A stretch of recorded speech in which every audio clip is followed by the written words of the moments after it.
The start of the program ay magkakaroon muna tayo ng national anthem, no? O ang pag-awit ng Lupang Hinirang na aawitin po ni Charisse. Pinamumunahan ng Madrigal Singers sa tugtog ng Philippine Philharmonic Orchestra at bumpas ni Maestro Ryan Cayabyab, tampok ng mga awit si Charisse Pempenco. Mga binibini, ginang at ginoo, ladies and gentlemen, please rise for the national anthem of the Philippines. Bayang magiliw, penas ng silanganan, alap ng puso, sa dibdib mo'y buhay.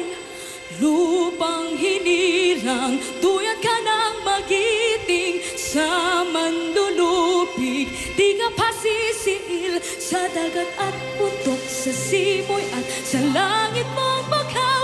May dilag ang tula at awit sa paglayang minamahal. Ang kislap ng watawat mo'y tagumpay na nagdinigdig. Ang bituin at araw na kailan pa may di magdidilim. Lupa ang